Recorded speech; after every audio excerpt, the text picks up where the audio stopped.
Hello, my little love. Did you have a good day today? I hope something made you smile. Now take a slow breath, relax your shoulders, and let your mind get soft and quiet. It's time for a gentle bedtime story.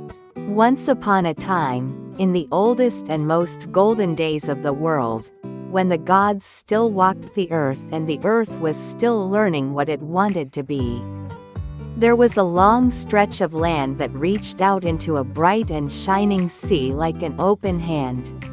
The sea around it was the color of deep sapphires in the afternoon and the color of hammered silver in the early morning. And the light that fell on it came from a sun that seemed to know it was shining on something beautiful and took its time about it.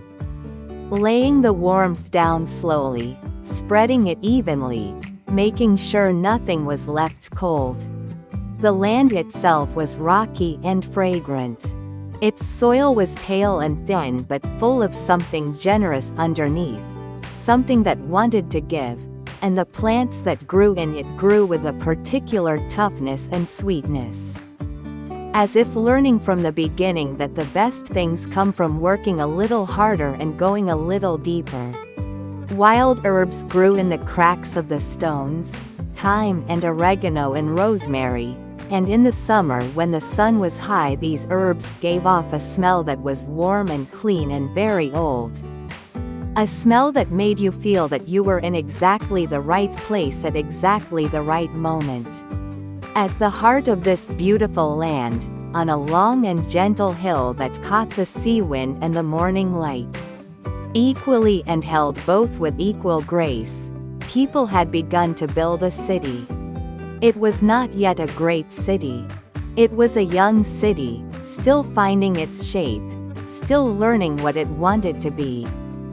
The houses were simple, made of the pale local stone, with flat roofs where people went in the evenings to watch the sun go down over the sea. The streets were narrow and wound between the houses in the unhurried way of streets that were not planned but simply grew from the paths that people naturally walked. Which are always the best paths because they go exactly where people actually want to go.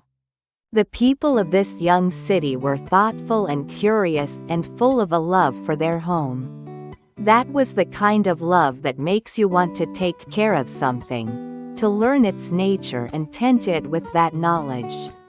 They were builders and farmers and fishermen and thinkers and teachers, and they had among them the particular quality of a community that has decided together to do something carefully and well. Which is one of the finest qualities a community can have. They had decided to name their city.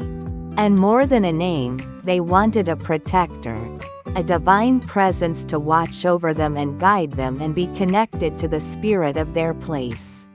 So deeply that the city and its guardian would grow into each other over the years the way a tree grows into the soil it stands in, inseparable. And so they sent their request upward to the gods, which they did with a ceremony that involved the lighting of a great fire on the hilltop and the burning of sweet-smelling wood, so that the smoke rose in a long pale column that could be seen from a very long way away, from the sea, from the distant mountains, and from the high places where the gods sometimes walked. Two gods heard the invitation and decided to come. They were very different from each other, these two, and yet each of them genuinely loved the world and genuinely wanted good things for the small city on the hill. Which meant that even before anything had been decided there was more warmth in the situation than there might otherwise have been. The first to arrive was Poseidon. He came from the sea, which was natural and fitting because the sea was his.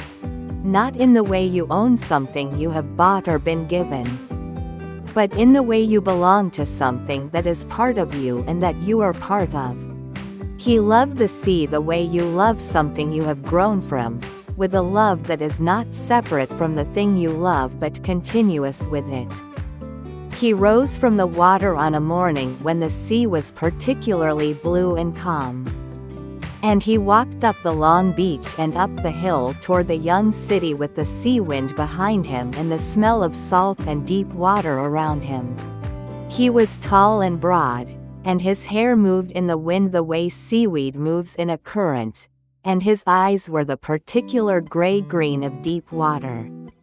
That color that is not quite blue and not quite green but something with more depth in it than either color alone. He was glad to be here. He could feel the potential of this place. Its wide view of the sea on three sides, its good high wind. Its relationship with the water that was already ancient even though the city was new. He thought he knew exactly what he would give these people, and he thought about it with the generous forward-leaning feeling of someone who has a gift they are certain will be received with joy. Athena came differently, as she always did. Where Poseidon came from the sea with all its energy and movement, Athena came from the clear air, from the quality of light over the hill at mid-morning. From the particular stillness that sometimes settles over a place and makes it feel like the whole landscape is thinking.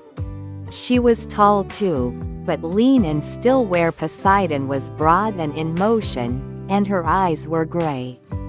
Not the gray of deep water but the gray of a clear sky on a day when the light is very even and very true.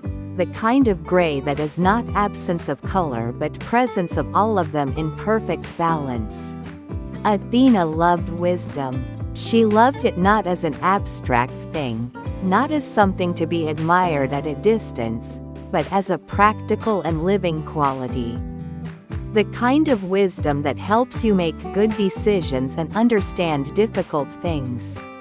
And find the solutions that are not obvious until someone with a clear enough mind looks at the problem from exactly the right angle.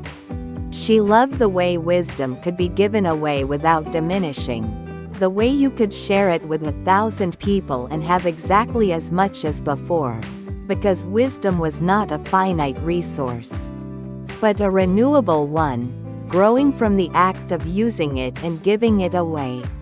She had thought carefully, in the way she thought about everything, about what gift would serve these people best and for the longest time and in the most ways. She had considered and discarded many possibilities before she had found the one that felt right, the one that had the quality of a true gift. Which is that it fits the person receiving it not just on the day they receive it but for all the years to come. The people of the city gathered on the hillside in the warm morning. They stood with their faces open and attentive and a little odd, the way people look when something genuinely remarkable is about to happen. And they are present for it and they know it. The children were there too, standing among the adults or sitting on the low stone walls that lined the paths. Watching with the particular intensity that children bring to watching things they find wonderful. Among those children was a girl named Lyra who was perhaps 8 years old and who had very dark eyes that were almost always in motion. Moving from face to face and thing to thing with a lively and genuine curiosity, taking everything in, storing it, thinking about it. She was the kind of child who asked the second question. The one that comes after the obvious first question and shows that she has been thinking while others were talking. Her grandmother, who was old and kind and very wise, had told her once that the second question is always more interesting than the first, and Lyra had taken this to heart.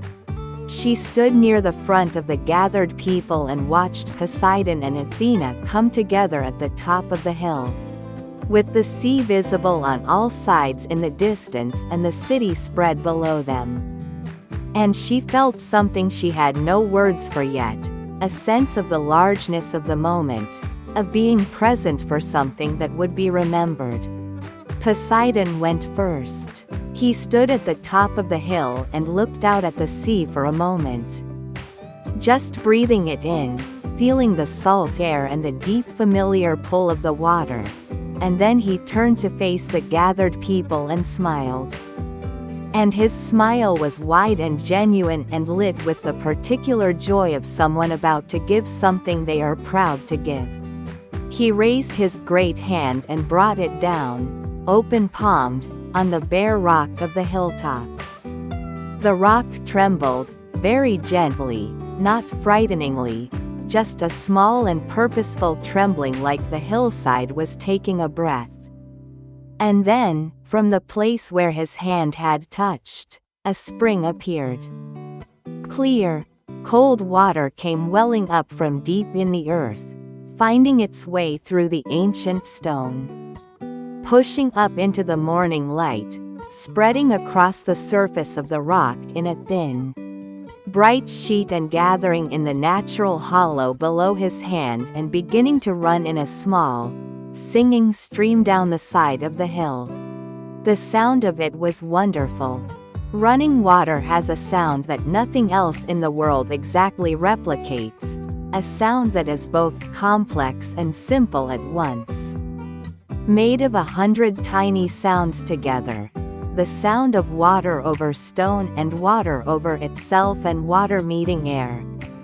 And it changes constantly as you listen to it, and yet it is always recognizably itself. It was the sound of something alive. The people moved forward to look and to touch it, dipping their fingers in and feeling the cold cleanness of it, lifting their hands to their faces, tasting it. It was good water, deep water, cold and clear with the taste of the stone it had come through, which was a mineral and clean taste, the taste of the deep earth. Poseidon watched their response with his chest full of warmth and his smile still there. He had known they would love it. Water was life. Everyone knew that. A spring of pure water on the hilltop of a city was a treasure beyond measure. Something that would give and give and give and never stop giving. Then it was Athena's turn. She came forward quietly and stood for a moment, with her gray eyes moving slowly over the gathered people, over the city below, over the sea in the distance, over the sky. She was thinking, as she always was, but this was not cold thinking or distant thinking. It was the kind of thinking that is full of care, that has the people she was thinking about at the center of it. That wants to get things right because the people matter. She reached inside her robe and brought out something small. Small enough to hold in one hand, which she did, cupping it carefully, the way you cup something you do not want to drop or damage. She knelt down on the hilltop, right there in front of everyone, unhurried and unself-conscious. And she pressed what she held into a small crack in the rock where a little earth had collected, enough for something to root in if the something was patient and strong. Then she stood and stepped back and waited. The people waited too. Lyra, near the front, leaned forward slightly, her dark eyes fixed on the spot where Athena had knelt, waiting. For a moment, nothing. The spring ran its cheerful course. The sea wind moved through the gathered people. The sun lay warm on everything. And then, very slowly, with the particular dignity of something that does not hurry because it does not need to, something began. A tiny curved shoot of green, pale and new and curled like a question, pushed upward through the crack in the rock. It moved so slowly you almost could not see the movement, and yet if you watched patiently, truly patiently, you could see it was moving, straightening as it rose. Finding the sun, turning its small face upward with the absolute confidence of something that knows exactly what it needs and is going toward it. Lyra felt her heart do something complicated and wonderful. She had planted seeds before. She had pressed them into the earth in her family's garden and watered them and waited and watched. And she knew the feeling of watching something grow, the mix of patience and excitement and the particular satisfaction of things proceeding in their right and natural way. But she had never seen it happen quite like this, so visible and so clear and so full of intention. The shoot grew, slowly, steadily, over what felt like only a little time, though time does different things when the gods are involved. It became a seedling, and the seedling became a sapling with a thin, gray trunk and branches that reached outward in the elegant way of something that has been growing for years in a moment of concentrated time. And from the branches came leaves, long and pointed, deep green on their upper sides and silver beneath, so that as the sea wind moved through them, they flashed and shimmered, green and silver, silver and green. A constant gentle conversation between two colors that complemented each other perfectly. And then, on those branches, small and green and firm, hung the first olives. The people were very still. The tree stood on the hilltop in the morning light with the sea behind it and the city below. And it was beautiful in the way that useful things can be beautiful, with the particular beauty of something that is exactly what it is and nothing more and nothing less. Athena spoke. Her voice carried without effort, clear and calm, reaching everyone without being loud, the way really important things said really clearly always do. "This tree," she said, "is my gift to you. It will grow here and in the soil of your hills and your valleys, and it will give you many things. Its fruit you can press for oil, and that oil will light your lamps through the long nights of winter and keep your homes warm and bright. You can cook with it, and it will make your food nourishing and good. You can use it to care for your skin when the wind is dry and cold, and to soften the leather of your sandals and the wood of your tools. And the tree itself will give you timber, hard and fine-grained, for building the things that need to last." She paused, and then said something more. "But more than any of these things," she said, "this tree will teach you something. It grows slowly. It asks for patience. It lives for a very long time, longer than any of you, longer than your children or their children. And it gives more the older it gets, not less. An old olive tree gives better fruit than a young one. An old olive tree has roots that go deeper and draw from the earth more wisely and holds its ground in storms that would flatten younger things. This tree will teach you that what is built slowly and honestly lasts, and that patience is not the same as waiting. Patience is growing." The people were quiet for a long time after she finished. Then someone near the back said something that made everyone else nod. And the nodding rippled through the gathered people like a wave moving through still water. Poseidon had been watching Athena's tree grow, and as he watched it he had been quiet in himself, which was not his most natural state, and in that quiet he had let himself feel what he was feeling without immediately expressing it. He had felt, when the choice became clear, a small and honest pang. A wishing things were different. A wishing the spring had been the thing they needed most.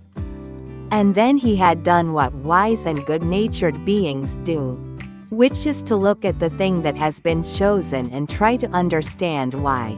Not to convince himself of something that is not true, but to genuinely look. He looked at the olive tree. He looked at its silver leaves and its small firm fruit and its gray trunk already thickening with a kind of quiet confidence. He thought about what Athena had said, about patience and slow growth and the way it would be here longer than any of them. He thought about the people of this city, the way they worked and thought and tended things. And he understood. Not with any feeling of defeat, because it was not a defeat. But with the genuine understanding of someone who is large enough to see past their own wanting to what is actually true. These people lived on the edge of the sea and already had what he could give. They breathed his salt air every day. They sailed his water and drew their food from his depths. They knew the sea. They were part of it already, and it was part of them. What they needed from a protector was not more of what they already had but something that would help them grow in the directions they had not yet grown. He looked at Athena. She was watching him with her gray eyes and her steady expression, and there was nothing in her face that was triumphant or self-satisfied.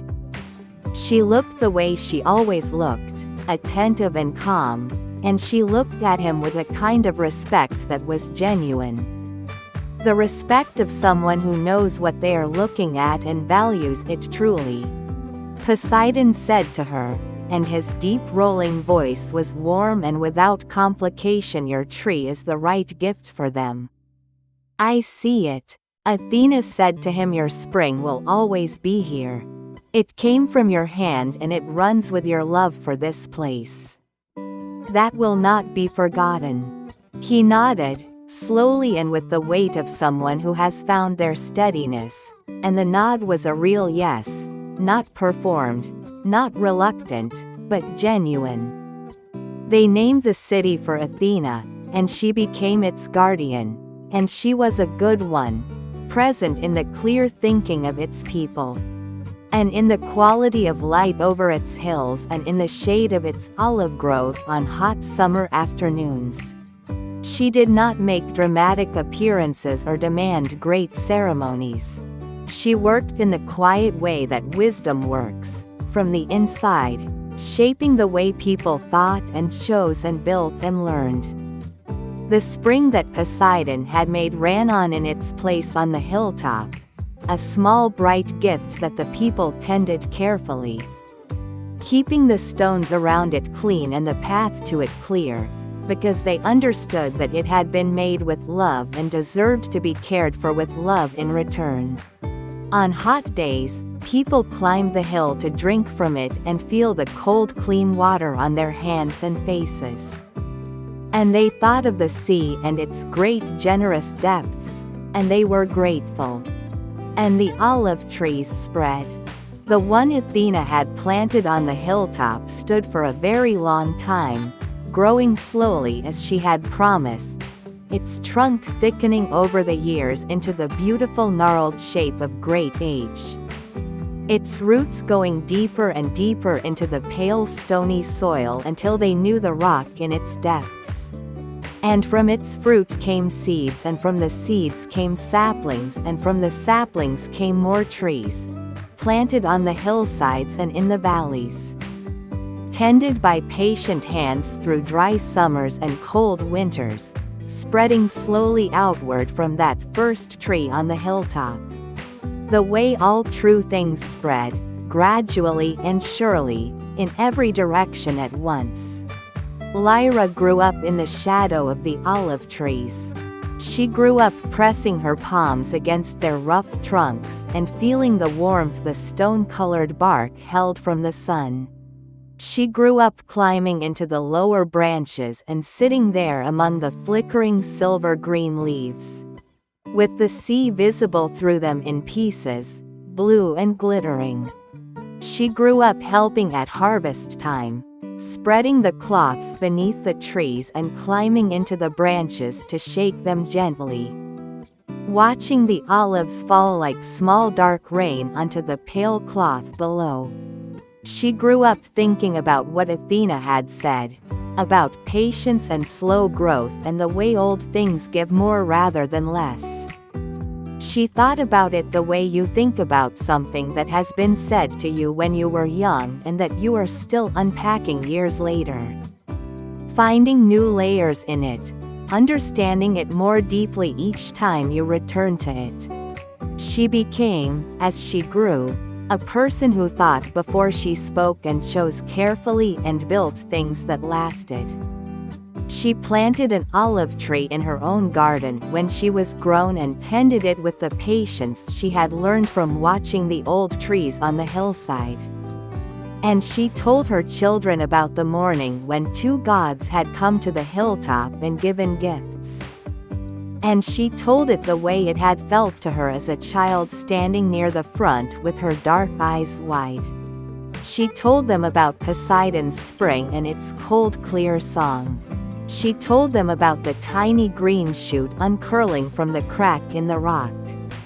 She told them about Poseidon standing quietly and understanding something larger than his own wanting.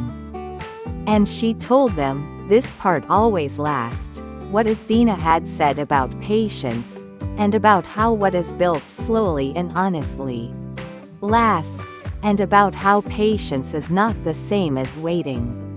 Patience is growing, she said, just as Athena had said it, and her children listened with their faces turned up toward her in the evening light, and the olive tree in the garden moved its silver-green leaves in the night wind.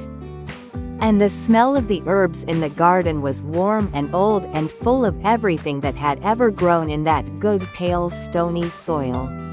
And above the city and above the garden and above the olive trees on the hillsides, the stars came out in their slow and patient way. One by one, and then in their hundreds and thousands, the same stars that had been there when Athena knelt on the hilltop with a small seed cupped in her hand. The same stars that would be there long after every city and every tree and every person who had ever loved them, burning their steady and generous light down onto everything below.